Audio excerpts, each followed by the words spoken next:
प्रथमं शैलपुत्री च द्वितीयं ब्रह्मचारिणी तृतीयं चन्द्रघण्टेति कूष्माण्डेति चतुर्थकं पंचमं स्कन्दमातेति षष्ठं कात्यायनीति च सप्तमं कालरात्रीति महागौरीति चाष्टमं नवमं सिद्धिदात्री च नवदुर्गाः प्रकीर्तिताः। राधे राधे जी। पवित्र वचन यूट्यूब चैनल में आपका हार्दिक स्वागत है। मैं हूँ कात्यायनी। भक्तों, आप सभी को नवरात्रों की बहुत सारी शुभकामनाएं। माता रानी का आशीर्वाद आप सब पर सदैव बनी रहे। बोलो माँ के जयकारे, मिट जाए संकट सारे, मिट जाए संकट सारे, भर देगी माँ भंडारे, भर देगी माँ भंडारे, कर देगी वारे न्यारे, कर देगी वारे न्यारे। तुम बोलो रे जयकारे, तुम बोलो रे जयकारे, पहुँचेंगे माँ के द्वारे, पहुँचेंगे माँ के द्वारे। माँ बैठी राह निहारे, माँ बैठी राह निहारे, बैठी है खोल भंडारे, जो बोलेगा जयकारे माँ उसके भाग्य सवारे। भक्तों, जय माता दी लिखकर कमेंट सेक्शन भर दें। माता रानी को अपनी भक्ति दिखाएं। इस वीडियो को लाइक अवश्य करें और यदि आपने अभी तक हमारे चैनल को सब्सक्राइब नहीं किया है तो अभी कर दीजिए। माँ शैलपुत्री की जय। नवरात्रि में दुर्गा पूजा के अवसर पर माँ दुर्गा के 9 रूपों की पूजा उपासना बहुत ही विधि विधान से की जाती है। माँ दुर्गा को सर्वप्रथम माँ शैलपुत्री के रूप में पूजा जाता है। हिमालय के वहाँ पुत्री के रूप में जन्म लेने के कारण उनका नामकरण हुआ शैलपुत्री। इनका वाहन वृषभ है, इसलिए यह देवी वृषारूढ़ा के नाम से भी जानी जाती हैं। देवी ने दाएं हाथ में त्रिशूल धारण किया है और बाएं हाथ में डमरू है। यह देवी प्रथम दुर्गा है। वे ही सती के नाम से भी जानी जाती हैं। उनकी एक मार्मिक कहानी है। दक्ष प्रजापति जी की सभी पुत्रियां गुणवती थीं, फिर भी दक्ष के मन में संतोष नहीं था। वे चाहते थे कि उनके घर में एक ऐसी पुत्री का जन्म हो जो सर्वशक्ति संपन्न हो एवं सर्व विजयिनी हो। अतः दक्ष एक ऐसी ही पुत्री के लिए तप करने लगे। तप करते करते अधिक समय बीत गया तो भगवती आद्या देवी ने प्रकट होकर कहा, मैं तुम्हारे तप से प्रसन्न हूँ, तुम किस कारण तप कर रहे हो? दक्ष ने तप करने का कारण बताया तो माँ देवी बोली, मैं स्वयं पुत्री रूप में तुम्हारे यहाँ जन्म धारण करूंगी। मेरा नाम होगा सती। मैं सती के रूप में जन्म लेकर अपनी लीलाओं का विस्तार करूंगी।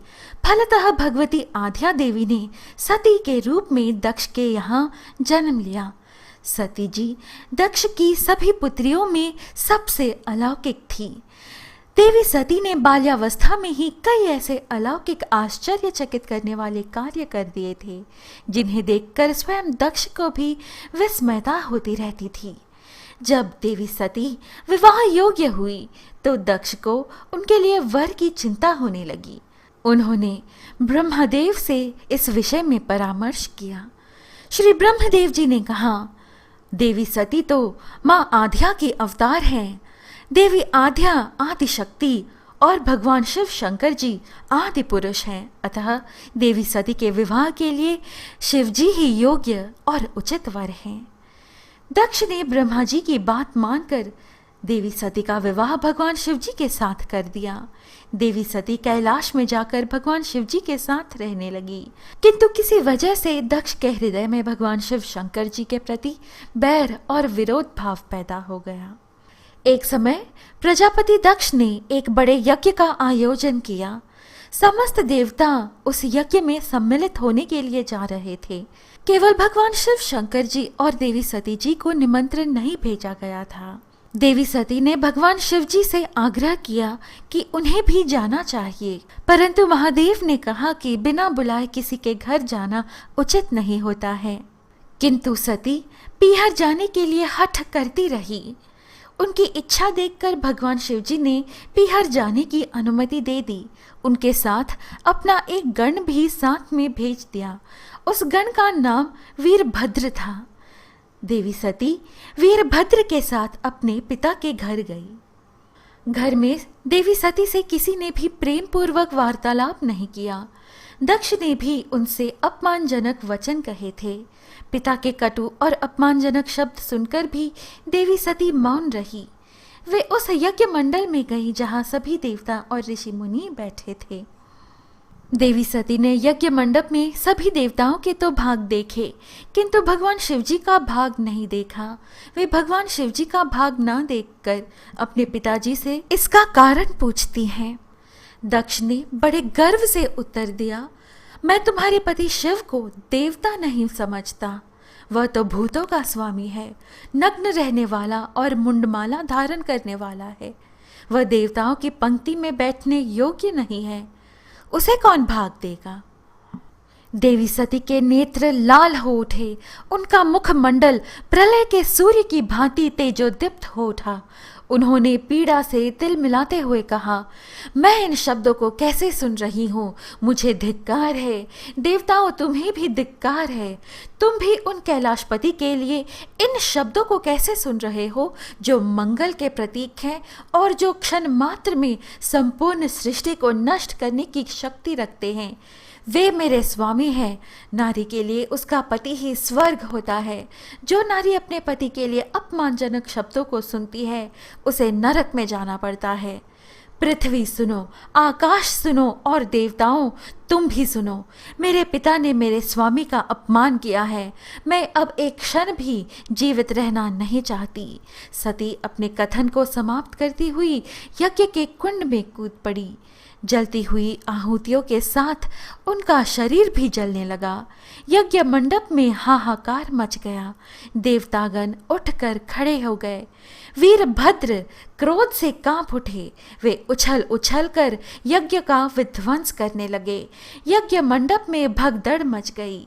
देवता और ऋषि मुनिगण भाग खड़े हुए। वीरभद्र ने देखते ही देखते दक्ष का मस्तक काट कर फेंक दिया। यह समाचार भगवान शिव शंकर जी के कानों में पड़ा। वे प्रचंड आंधी की भांति कनखल जा पहुंचे। देवी सती के जले हुए शरीर को देखकर भगवान शिव जी, जिन्होंने काम पर भी विजय प्राप्त की थी और जो सारी सृष्टि को नष्ट करने की क्षमता रखते हैं, उन भगवान शिव जी का मन व्याकुल हो उठा। वे अपने आप को भूल गए। वे देवी सती के प्रेम में खो गए, बेसुध हो गए। भगवान शिवजी ने उन्मत्त की भांति देवी सती के जले हुए शरीर को कंधे पर रख लिया। वे सभी दिशाओं में भ्रमण करने लगे। भगवान शिव और देवी सती के इस अलौकिक प्रेम को देखकर पृथ्वी रुक गई, वायु रुक गया, जल का प्रवाह रुक गया और रुक गई देवताओं की सांसें। सृष्टि व्याकुल हो उठी। सृष्टि के प्राणी पुकारने लगे, त्राहिमाम त्राहिमाम। भयानक संकट उपस्थित देखकर सृष्टि के पालक भगवान श्री विष्णु जी आगे बढ़े। वे भगवान शिव जी की बेसुधी में अपने चक्र से देवी सती के एक एक अंग को काट काट कर गिराने लगे। धरती पर 51 स्थानों में देवी सती के अंग कट कट कर गिरे। जब देवी सती के सारे अंग कट कर गिर गए तब भगवान शिव जी पुनः अपने आप में आए। जब वे अपने आप में आए तो पुनः सृष्टि के सारे कार्य चलने लगे। धरती पर जिन 51 स्थानों में देवी सती के अंग कट कट कर गिरे थे, वे ही स्थान आज शक्तिपीठ माने जाते हैं। माँ आद्य शक्ति ने पूर्व जन्म में सती और पुनर्जन्म में देवी शैलपुत्री के रूप में जन्म लिया। या देवी सर्वभूतेषु माँ शैलपुत्री रूपेण संस्थिता, नमस्तस्यै नमस्तस्यै नमस्तस्यै नमो नमः। देवी शैलपुत्री का पूजन करने से मूलाधार चक्र दृढ़ होता है। मूलाधार चक्र का रंग है लाल। लाल रंग उत्तेज का संकेत है। मूलाधार चक्र जब दृढ़ हो तो शारीरिक पीड़ाएं कम हो जाती हैं। जो भक्त शारीरिक रूप से दुर्बल हों, माँ शैलपुत्री के पूजन से मूलाधार चक्र को सुदृढ़ करके पुष्ट शरीर पा सकते हैं। मूलाधार चक्र का संबंध है मंगल ग्रह से। इसलिए उन भक्तों के लिए जो मांगलिक हैं या जिनके कुंडली में मंगल दोष हो, वे माँ शैलपुत्री का पूजन अवश्य करें। माँ शैलपुत्री का बीज मंत्र है ओम शम शैलपुत्री देव्याय नमः। मंत्र का जाप 108 बार करें।